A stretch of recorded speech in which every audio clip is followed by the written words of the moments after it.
All right, welcome everyone to our career webinar for this week. I have with me a wonderful guest. You get a little bit of the Grant and Grant show today. This is our 12th career chat webinar, and our guest today is Grant Beckwith. Grant, we're excited to have you here. We have also with us panelists from Latin America, as well as from Africa, and we're grateful for everyone that is joining virtually on our YouTube channel. Um, this career webinar is really primarily to give an opportunity for students to learn of different types of career opportunities, to be able to ask questions, to speak with individuals that have experience in life and have made decisions along the way. And we would invite anyone that is watching this career webinar via the YouTube channel broadcast that are watching it live. You're welcome to participate by entering any questions that you might want to ask. I will be monitoring that. And so if you want to leave and drop a question here on the YouTube channel, we'd love to hear from you. Anyway, without any more instructions here, we'd love to just welcome Grant and give Grant an opportunity to introduce himself. And after he's introduced himself, we'll kind of go into having some questions. So Grant, go ahead. Thank you. Well, good day to all of you. I'm saying good day because it's morning here, but I'm sure it's afternoon, evening, and every other time in between where you are. I was thrilled to receive this invitation. I am the head of school for a school system that has campuses not only in the United States, but also micro schools and independent school collaboratives all over the world. It's called American Heritage School, and we have about 7,500 students around the world. I am a father, a husband. Candice is my wife. We have 4 children, ages 23 down to 15.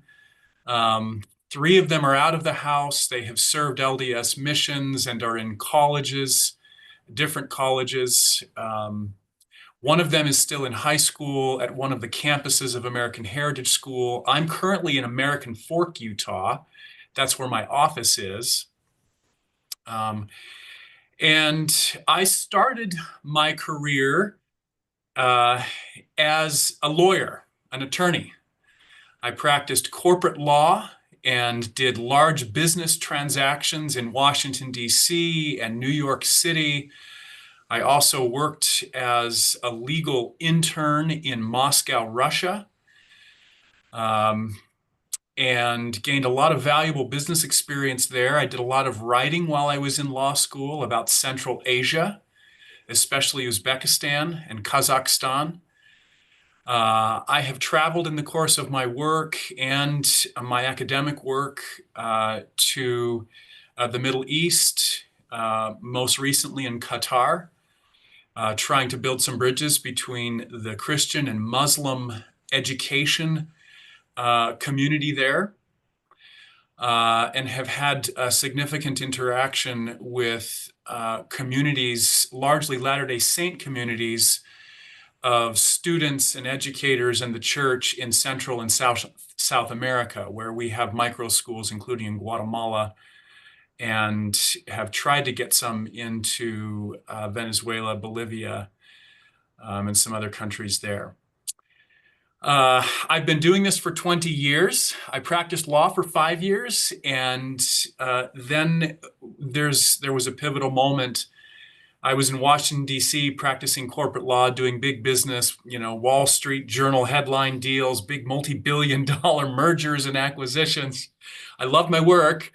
But there was a pivotal moment where a good friend of mine contracted a brain tumor and passed away. He was a bishop, an LDS bishop who had introduced me and my wife to each other while we were at BYU. And when he passed away, his widow reached out to me and asked me if I would be willing to leave my legal career and come take over a small school called American Heritage School. It only had 300 students at the time, in American Fork, Utah. And we prayed about it. We went to the temple and decided that life doesn't offer you opportunities to work with your children very frequently. We had two little children at the time, and children change everything. They are our future. And Candice and I decided if we could take everything we have been given, all of our talents, our experience, our business experience, and we could grow a school that would serve the Lord, that would serve children and families, maybe we could make it available to children and families all over the world. And so we did that in 2005. We made that move.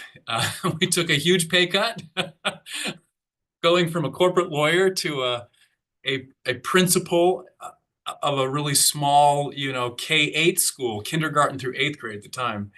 But it has grown from, 300 students to now, as I said, about 7,500 students on multiple campuses. So I'll stop right there. It's been a beautiful, wonderful, fulfilling career. And I continue in my role as head of school. That's my title now, head of schools. It's a little bit like a superintendent of private Latter-day Saint K-12 schools. That's what it is.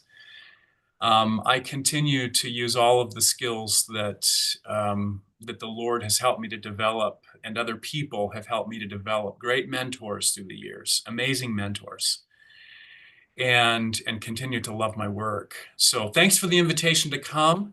I'll just stop right there.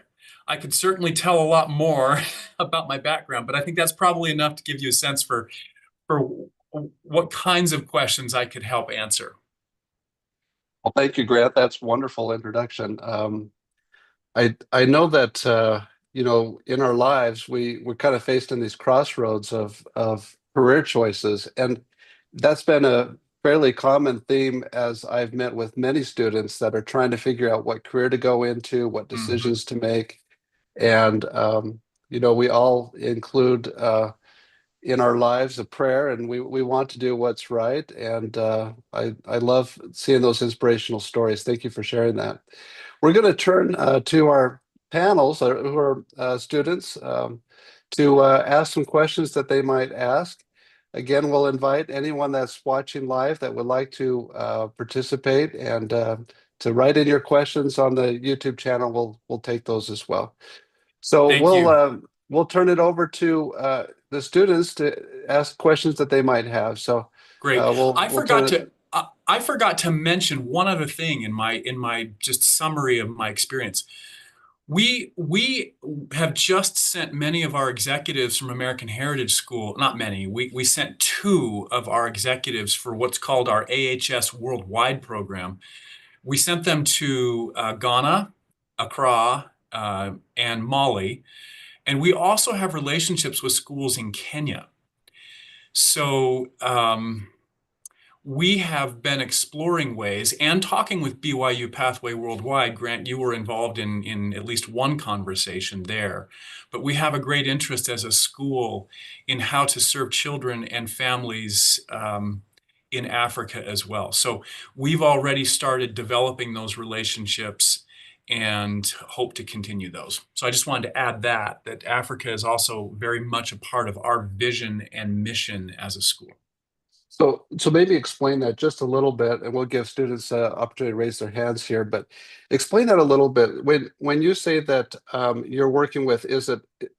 I think when you and I talked about, a lot of it is remote.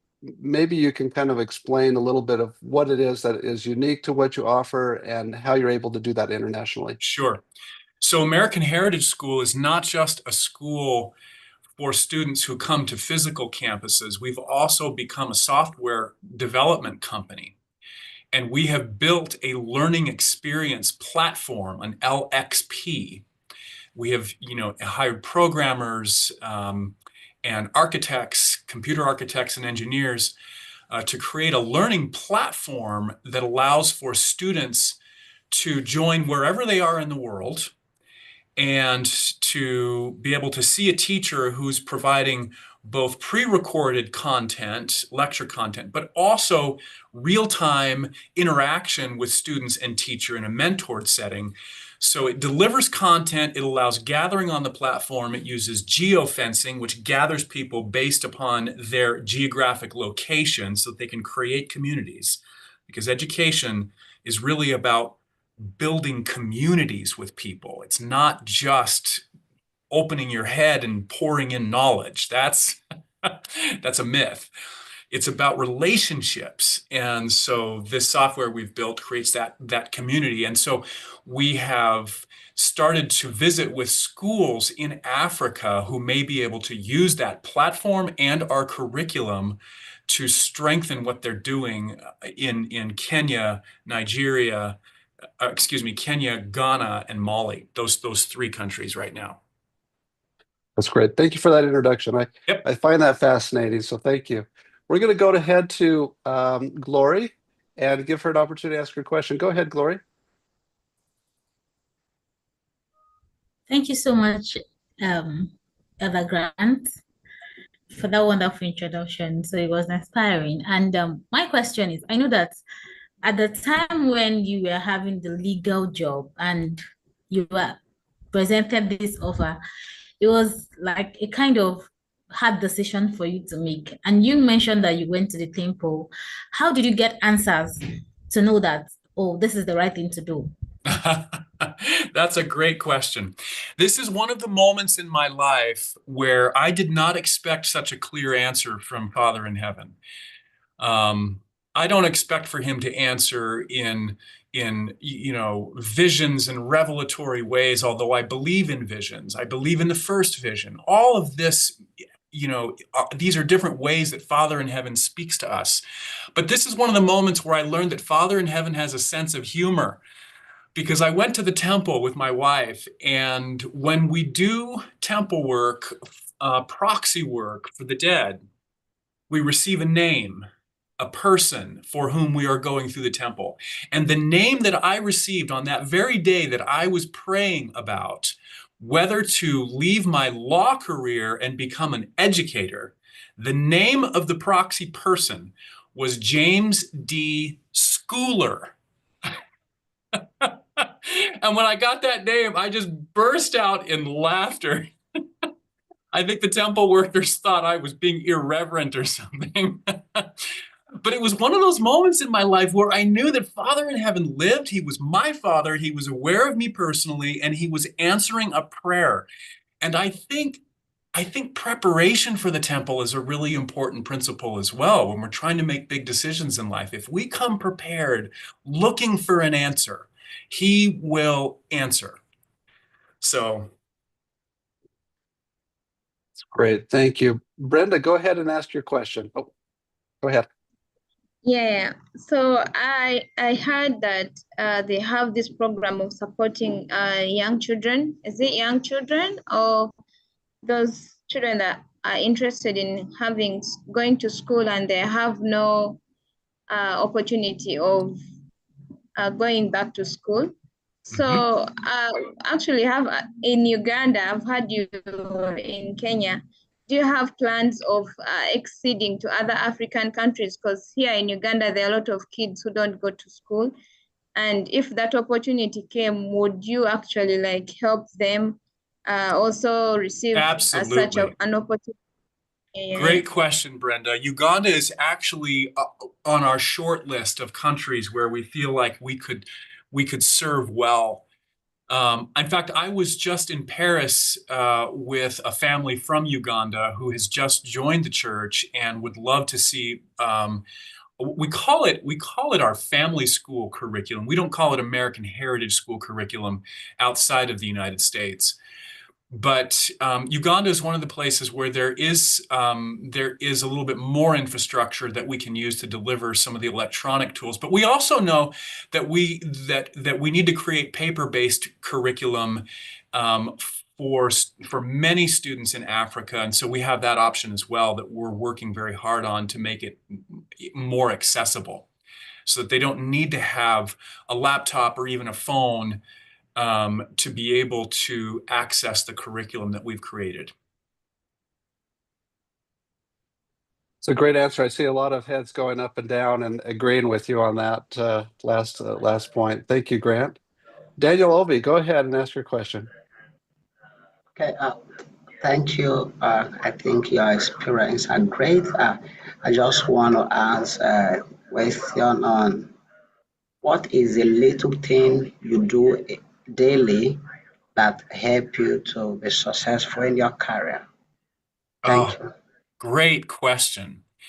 Because little daily habits lead to great outcomes.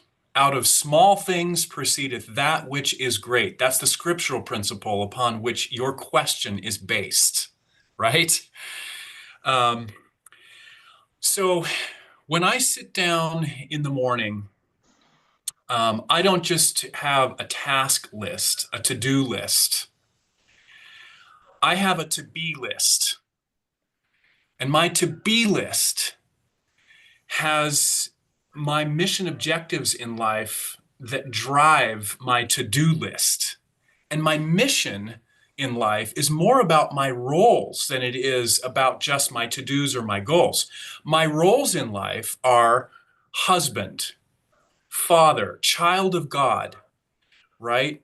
Disciple of Jesus Christ. These are the things that I care the most about. And if those are the things I care the most about, then every morning I should be thinking, what are going to be on my calendar this week that is going to strengthen and further my mission and roles that matter the most to me? Well, I'm also a head of school. I'm also a stake president. You know, I've got all these other roles, right? But I prioritize my roles in a way that my schedule is going to reflect my to-be list. Does that make sense? And so oftentimes what I end up doing in the mornings before I start my day is connecting with people, whether it's a thank you note, whether it is a let's get together for lunch note, whether it's someone I want to learn from to become more of what I want to be. It's someone who I admire and I want to connect with them and just listen to them. Sort of like what you're doing right now. You're listening to someone else. You're developing a relationship with me, right? I hope that I could someday have lunch with many of you. But these are it's the relationships in life that help us to become. And so that's one of the first things I do. I mean, yes, I get up in the morning and I have a routine where I exercise and I connect with God and I pray and I read scriptures. But outside of those things, it's really focused on what am I going to do this week to connect with people who will help me to become more of what I hope to become. I love that response of becoming. I think it's just absolutely wonderful that because of the atonement of Jesus Christ and because of our ability to repent, that what we fall short in the becoming, we can have some really high expectations of becoming something much more than what we are. And I love those working on small things. All right, wonderful. Let's go to Legia. Hello, thank you. So I have a very detailed question. How you and your wife faced the challenges when you change careers from attorney to educational field? Excellent question, Legia. Thank you for asking that. Because that was not a decision that I made by myself, or even with that very inspirational and humorous experience of getting a proxy named James D. Schooler. That was a decision that Candice and I had to counsel and pray about. And interestingly, when we made the move, we made the decision together to do this. We had two little children. We had a 2-year-old and a 4-year-old at the time. And we were going to be taking a big pay cut, as I mentioned. You know, that would have definite implications for Candice and our home budget, potentially for the opportunities that our children might have in the future. And we loved our friends and our community in Washington, D.C., where I was practicing law, and we had many friends, you know, in and out of the church. We had Muslim friends and Jewish friends there. It was an incredible place to live and raise a family, Washington, D.C. Candice and I knew that it was going to be very important for us to support each other. And Candice could see how this would give me as a father an opportunity to be closer to my children, to our children.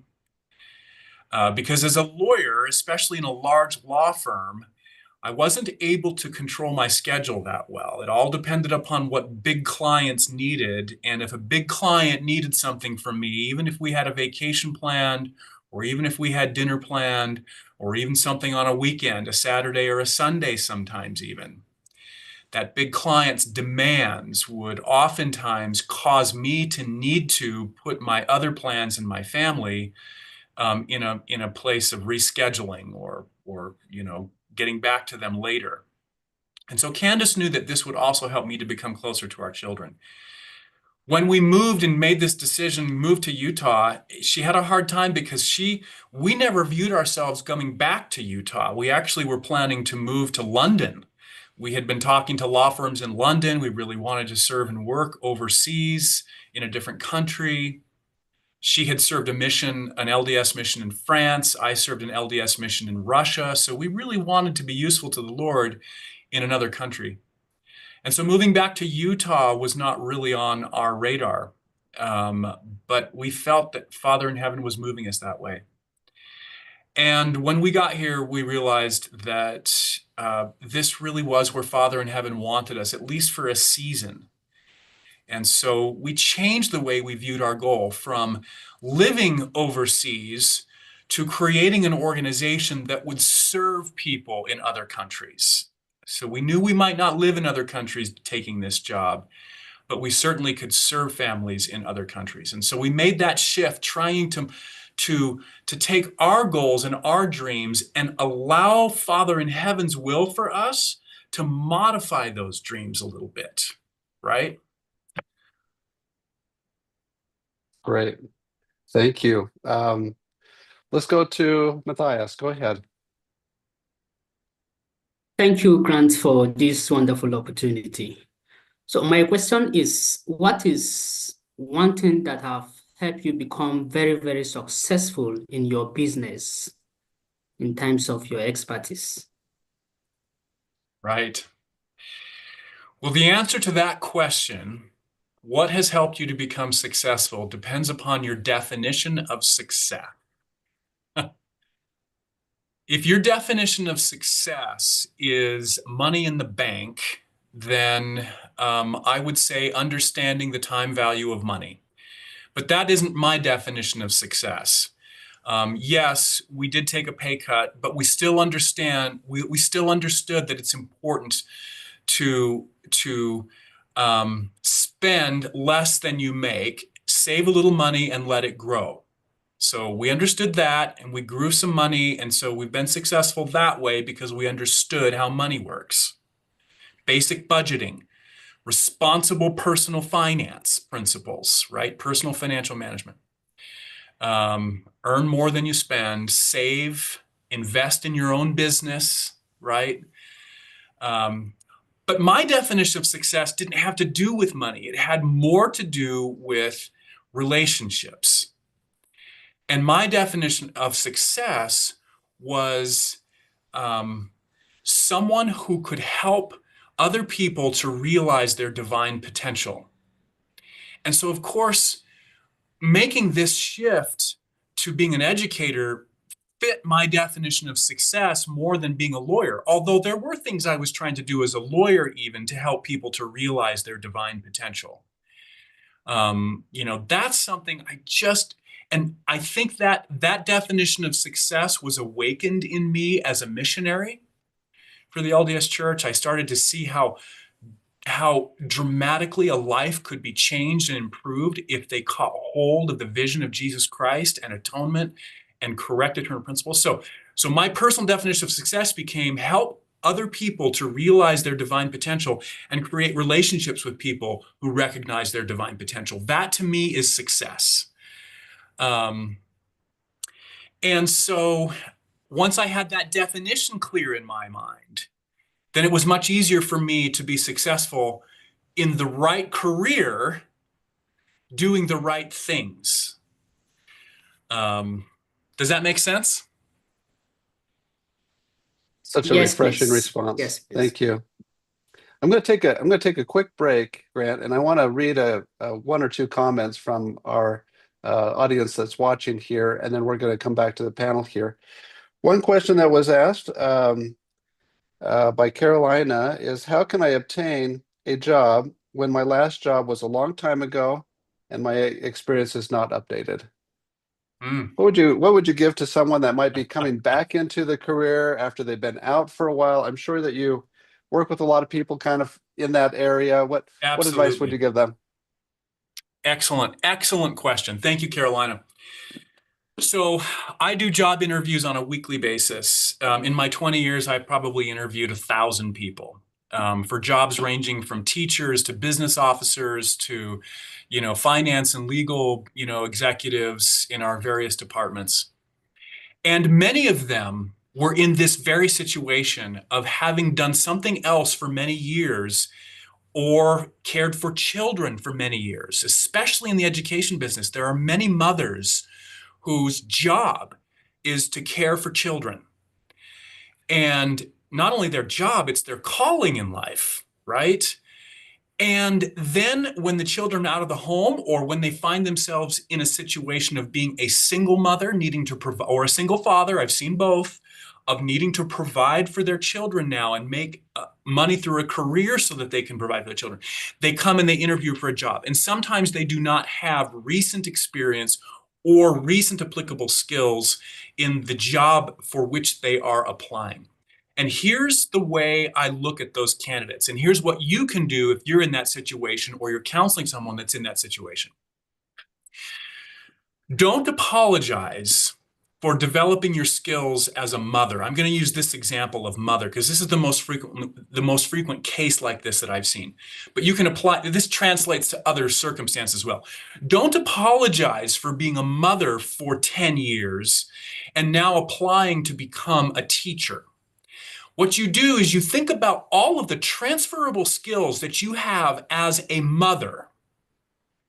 And you say, these are the things that I learned how to do really well that are going to make me a great teacher.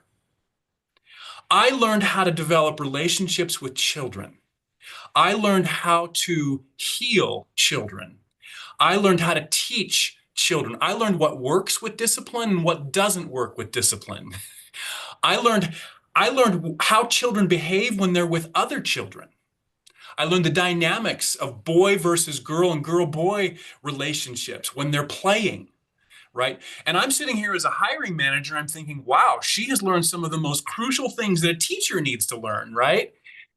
And then I get to the end of an interview like that with a confident mother who hasn't been in the classroom for 10 years, but she's basically telling me what a good teacher needs to know. And she's using what she learned as a mother to convince me of that, not apologizing for it, right? Making her case. And I've got lots of other, what I would call, credentialed applicants who maybe just, finished a degree in education, and they might even have a few years of classroom teaching experience, but they've never been a mother before. And they haven't learned these incredibly important lessons about how children grow and think and develop. So I'm using that example as a mother because I've seen it in other areas as well. Someone who went through a business career and now wants to transition to an education career, or vice versa. They went through an education track and now they want to be a business officer in our school system, right? What I would say is, don't apologize for lack of experience. You use whatever experience you have and you make the case about that experience translating to the job that you're now interviewing for. Does that make sense? Love that. That's a great response. Thank you. James, go ahead and ask your question.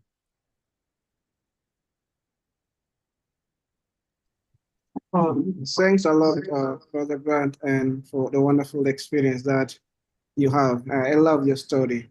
I have a couple of questions for you. And the first one, what kind of advice would you give to a young person who is trying to choose a career?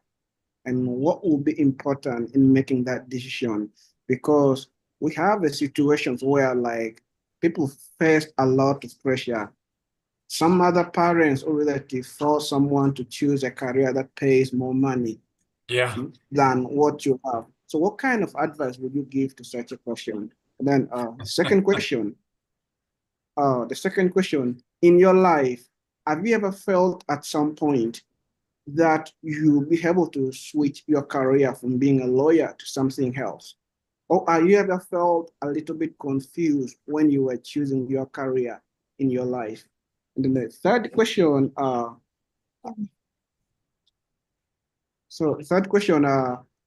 would you advise someone who want to switch into education career? Okay, good questions, James. Let me just make sure I correctly understood them. So the first question is, how would you counsel someone about how to choose the right career for them? Second question was, did you ever regret your career shift? Is that the essence of your question? And then the third question was, how would you counsel someone about choosing an education or a career in education? Is that right? No, the other one is like, how would you advise someone who wants to choose a career because of the pressure of like choose a career that pays better? Because most of the parents want their children to choose a career that pays better, yet someone who wants a career on what they love. So I'm going to tell you a little story that I hope will answer all of these questions in a story form, a little bit of a parable. I had a friend who was a mission companion of mine in Moscow, Russia in 1993. This is just after the Soviet Union fell apart and dissipated. And while under the Soviet era regime, what they would do, the Soviet Union, the communist government would simply identify aptitudes that children and teens had. And if they seemed like they were good at electrical engineering, they would tell them, you're going to be an electrical engineer. And if they seemed like they were good at being a teacher, they would tell them, you're going to become a teacher, right? And they basically just told people what they were going to become based upon aptitude tests. Well, this companion that I had from Ukraine, he was told that he should become a radio technician because in middle school, when he was about 13 years old, he took a test and he seemed to have some aptitudes for radio technology. But what he really loved was sewing. He loved to make clothing, textiles, especially hats. He wanted to be a hat maker. If he could live in a free country where he could start his own business, he would become a hat maker. Well, since the Soviet Union was now falling apart and the Ukraine had become its own independent country, he decided that he was going to become a hat maker. Well, he really struggled in the hat making business after he finished his mission. It wasn't paying very well. He was very good at radio technology, and he struggled with the hat making business for many years, decided to do a technical business for a while so that he could fund his real love, which was hat making. Okay. So that's the story. Now, let me draw it back to some maybe principles and some strategic answers for you. Number one is remember that it's most important to get clear about your mission in life. If you're clear about your mission, that's going to help you make decisions about things like career, college, education. So get clear about your mission, right? Is it to make money? Is it to serve God? Is it both? Is it family? Get clear about that. Prioritize those things. Number two, it does take resources in order to do oftentimes the things that we really love. And so sometimes we do need to do things that we have to do in order to engage in things that we want to do.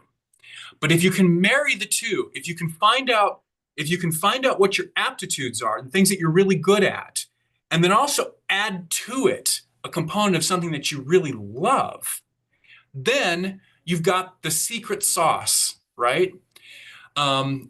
So for example, when I was trying to decide, should I be a businessman? Should I be a lawyer? Should I be a teacher? I started to think, okay, which one of these is going to provide for my family? Well, businessman definitely would, but I didn't love business as much as I loved law or teaching. But I decided to get a business degree first because I thought, if I can learn the language of business, I could probably translate that into a legal career or even a teaching career if I want eventually, because the law and education are also businesses, right? They have accounts payable and receivable. They have insurance policies. They have investments. They have endowments. All of these things require knowledge of business. So I said, I'm going to get a business degree first, even though I know that's not my long-term mission or passion. Well, then as I got into business school, I had a business law class, and I could tell this was something I really loved. I loved to know why someone thought this was the rule that should govern society, right? So I went into law, and I got a JD, Master's of Accountancy degree. I joined those two degrees together. And then you heard the rest of the story. After I practiced law for a little while, I had built up the experience and the resources to be able to make a decision to become a teacher. I don't think I would have been able to make that decision if I was still just scraping by to provide for my wife and my two little children. But because I had spent enough time doing some things that I was good at and that earned some money, I was able to then blend those with something that I really loved in life, which was teaching and helping other people to realize their divine potential, right? So I think there's an order there, keeping your mission in mind all the way. I love that story. Thank you, Grant. We'll go ahead with Darwin. Go ahead and ask your question. Okay, thanks again to be here. And my question is about your backgrounds.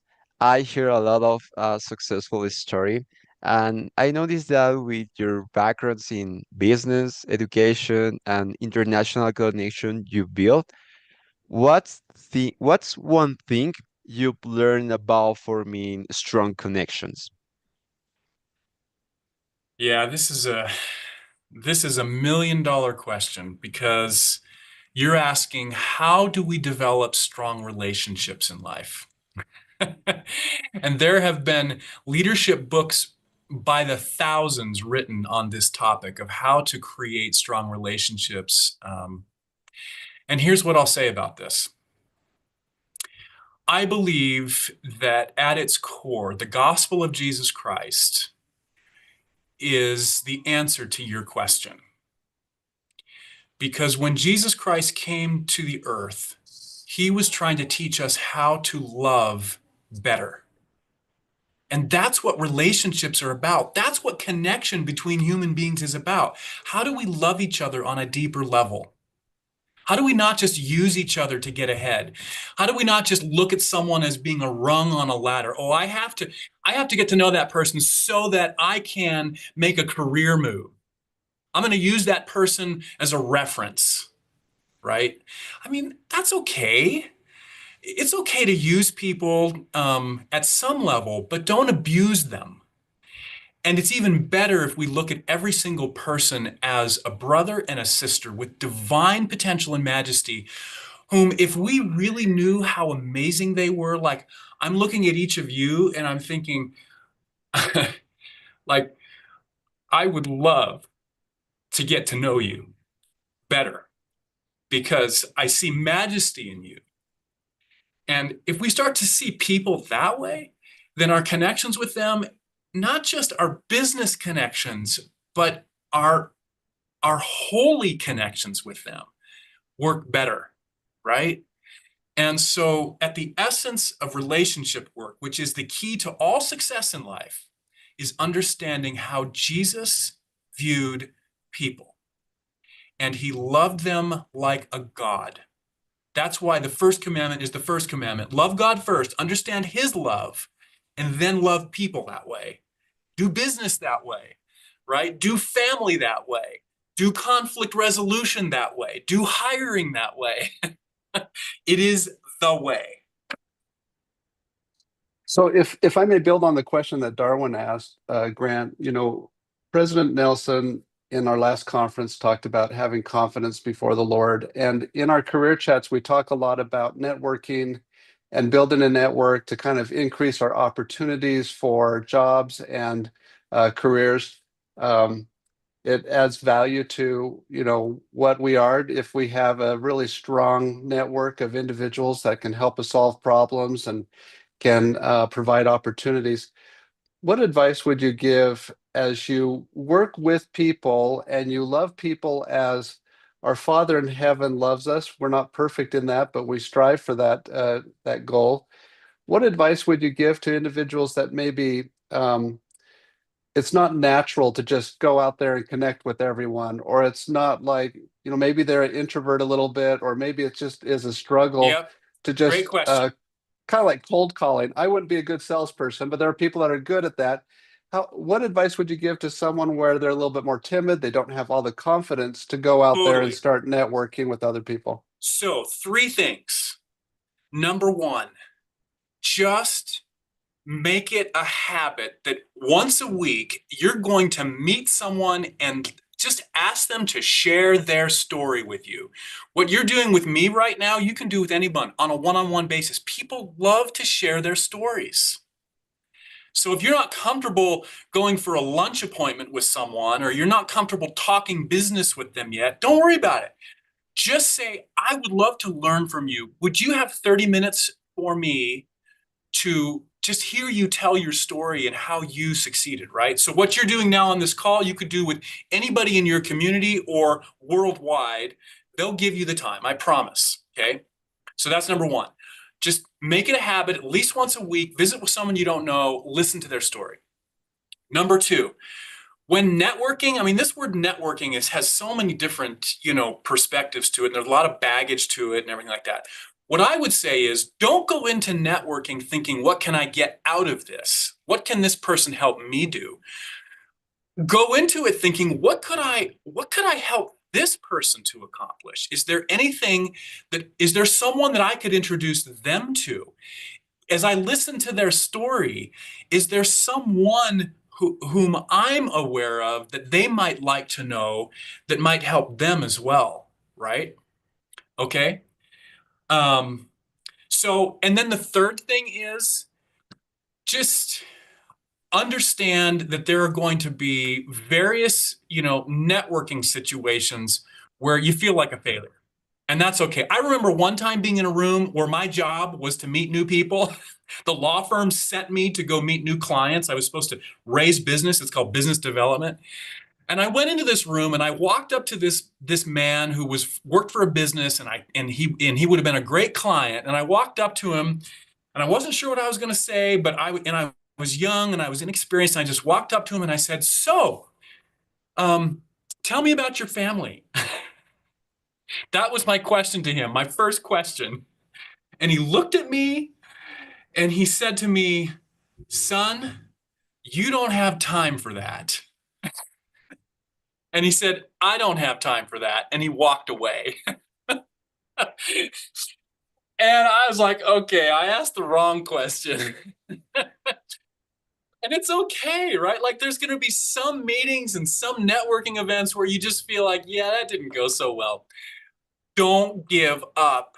You just keep meeting people. You keep smiling. You keep trying. You keep asking questions. You're going to learn about the right questions to ask and when, as long as you're doing it, right?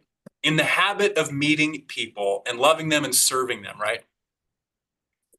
So, as you're talking about that, your reach is international, and I think that probably the growth of the company that you're in is international. And when it's a remote connection and you're networking in a remote way, what are some things that you do to follow up? Let's say that you meet with someone, you network with someone, they kind of know you, but what do you do so that they remember you? So that do you follow up with emails? What do you do to kind of stay connected with people that you aren't going to run into. Like if you're in a community, a neighborhood, and you're networking with people that you're going to come across in your daily activity, that's one thing. But when a lot of these students are trying to find work remotely, and they meet with a lot of people, what advice would you give to just kind of like stay connected when you're on the other side of the world? Yeah, it's great. So I think that gratitude is one of the best ways to not only stay connected, but to update people and remind them about you. What does that mean? That means, let's say you have a call like this, for example, and you don't know whether you're going to see me or not again, but you thought maybe business sounded good, or law, or education. And, 6 months down the road, you have learned something in a class, or you have made another contact, or maybe you even got a part-time job or an internship or something, doing something. And you remember this guy named Grant Beckwith, and 6 months down the road, you have something positive to report. Okay. You're not asking me to lunch. You're not asking me to do another half-hour call. You just send a note, an email, and you say, hey, Grant, I remember 6 months ago you did this call and you said this one thing that I remembered, and this is how it paid off in my life. Thank you. You just send that little note. You know what that does to me? I'm like, who is this person? I think I want them to work for me. Right? And so you didn't do anything except send a thank you note. And yet it was probably worth more than like 10 lunches, right? So that's what I would say. If you're trying to stay connected and further a network in what I would call a Christ-like way, gratitude is like spiritual oxygen. Thank you. Glory, go ahead and ask your question. Okay, thank you, Brother Grant Beckwith. That was amazing, actually. So, I know that mentoring, getting to meet mentors, it's also part of networking. But when you talk about mentoring, you need people that know better than you, that maybe are in a good position, or be somewhere you would like to be someday. So how do you network with these mentors? How do you get to spot that, oh, I just want this person to be my mentor, something like that? Right. Yeah, and mentoring is a very different thing than, say, networking, right? Because to your point, Glory, mentoring takes time from somebody, real time. Love is spelled T-I-M-E. That's how you know when someone really loves you, because they give you their time. And so a mentoring relationship is one where you're actually going to be asking somebody to walk with you, right? And, I don't know that I have a great answer for you about how to develop mentors, except that I think a mentor relationship is always based upon some sense of either friendship or some sense of mutual commitment to a mission, right? I will definitely mentor people with whom I feel a friendship, but I will also mentor people with whom I feel a common objective or mission. And so in order to develop a mentor or to create mentors in your life, you're either building a friendship with them, and that takes time, right? Again, love is spelled T-I-M-E. And it can take time to develop mentors or to create mentors. But it also means aligning with a mission that mentor shares. And so the question is, you might think about what organizations so if you have people that you want to be your mentors, think about what organizations are they involved in that they're potentially trying to build. And maybe if I can get involved in those organizations and demonstrate my commitment to those organizations and their missions, then maybe I can ask that mentor, because now we're putting our shoulders to the same wheel, right? To use the pioneer metaphor. Now maybe that person will become a mentor for me because he can see that I'm already committed to a mission that he's committed to as well. Okay? So there's a couple things you might think about in terms of trying to develop mentor relationships. And again, in the spirit of not asking for something that you're not willing to do yourself, be a mentor. Try to do that with someone else and see what that takes, and then take those lessons and translate it. I'll add something to that, Glory. That's such a good question. There are people in our lives that I would say are disconnected in the sense that we don't have as much access to, and I wouldn't necessarily call them mentors, but they could be heroes. They can be inspiring individuals that we can still learn from. President Nelson's one for me, but he's never going to mentor me because he has, a million members that he's trying to teach. But he could still inspire me, and I can still learn from him by studying his words and reading about him. One thing I would add on mentor is that if you go to someone and you say, I want you to be a mentor for me, and I've had that where many students have come to me and says, hey, Grant, I want you to be my mentor. I'm happy to mentor somebody, but you have to have a really good question or something that you can kind of bring to the table. My background is in construction, and I built homes for a living, and I built, large townhomes and apartment complexes. I have someone that came to me and says, hey, I want you to be my mentor. I said, that's great. I'm happy to help you out. Just let me know whatever I could do. This morning, he sent me some floor plans, and he says, hey, I'm going to be building this structure. I really am interested in your feedback. To say that I am his mentor, it doesn't mean anything until he actually asked me a really good question or asked me to give him feedback on a project or a subject or something. And so as you think about mentors, think about what you're going to bring that you're going to be asking for advice that would actually be, something that they can contribute to. It may be just questions of, hey, I'm trying to make this decision. I know you went through that 2-3 decades ago, and you have the perspective of hindsight. What are some lessons that you learned as you were making a similar decision in your life that I can learn from? That's a lot different than saying, hey, I want you to be my mentor. You don't even have to say that, hey, I want you to be my mentor. You just go in with some really good, thoughtful questions, and then you listen to them. People are willing to give a lot of their time if they feel that it is going to contribute to something. Anyway, great Totally question, agree with Glory. that. Yep. Great question. We have time for probably one more question.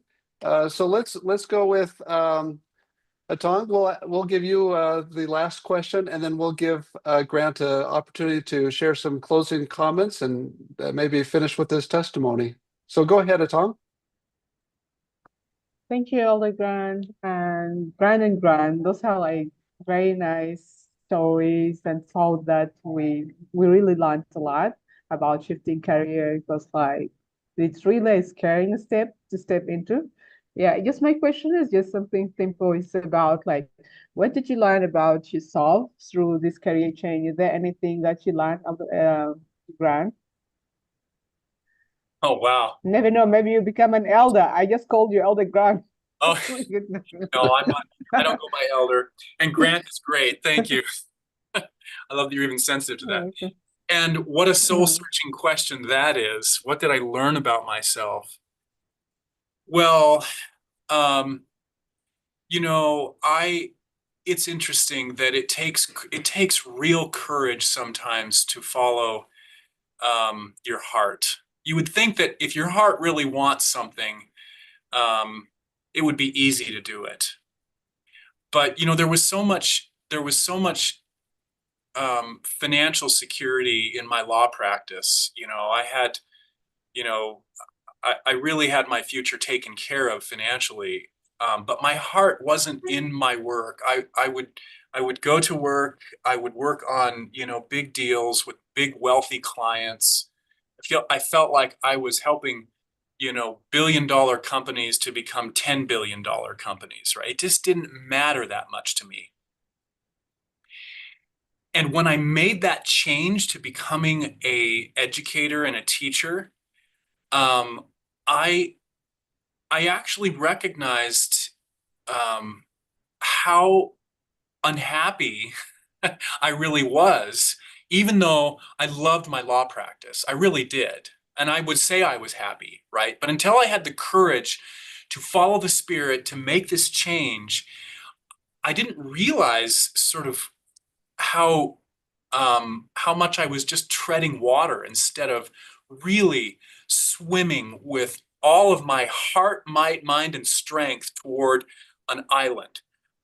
Elder Robbins taught me this one time, Elder Lynn Robbins. He said, until somebody has an island that they're swimming for, almost like, you're out in the ocean and you're on this little boat and the boat capsizes and now you're in the water and you're stuck. If you don't see an island somewhere to swim for, it's really easy to become, to resign yourself to your fate of just sinking. But once you see an island on the horizon, now you've got vision. Now you have purpose. Now you have direction. And you start swimming with all of the might that you have in your body because you're going to make it to that island, right? And so when I followed the Spirit in my heart and had the courage to make that sacrifice, to make that change, less money, but more purpose, suddenly I felt like I was swimming for an island in life. And it was amazing. It was invigorating, right? And so I learned about myself that as much as I loved business, and I did love it, it wasn't a core driving passion of mine. So it takes a lot of meeting different people, trying different things, following your heart, right, to find that passion in your life. Thank you, Grant, for being with us. I feel so fortunate to have been here today, to have heard the inspiring questions. Thank you for everyone that's participated and everyone that's watching today. Grant, if I may invite you to give that was we could probably end with that last comment. Yeah, I was with just the going to island. say, I why love don't we call that my closing speech? That's such a wonderful closing speech. Yeah. Well, thank you, Grant. Maybe you can end with your testimony and then we'll just end this career chat. Thank you for being here, everyone, and thank you, Grant. But go ahead and offer your closing testimony and then we'll just finish. Okay. Well, I know we've been talking about big goals, relationships, strategies. These are big things and they can seem complicated sometimes, but I want to bring it back to simple. And simple is Jesus Christ. Truth and success have a name, and that name is Jesus Christ.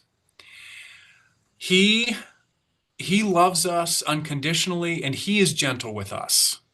If he loves us and he is gentle with us, as you are thinking about your careers and your futures and your families, I want to invite you to be gentle with yourselves, to allow for growth, to allow for mistakes. It's okay. You're going to try different things. Some will feel right, some won't. Just remember that if your definition of success is based upon the restored gospel of Jesus Christ and his teachings, you will find joy. And at the end of the day, no matter what business you go into, no matter how much money you've made or how little, it's joy that is our goal in life. And you'll find that if you find Christ. He is joy. He is success. And he's the way. So I share that with you, and I'm so glad for this opportunity to be with you from across the world. I just love that we can do this. And I love the Pathway program. Thank you, Grant, for inviting me to do this. In the name of Jesus Christ, amen. Amen. Amen. Amen. Thank you, everyone. Have a blessed day.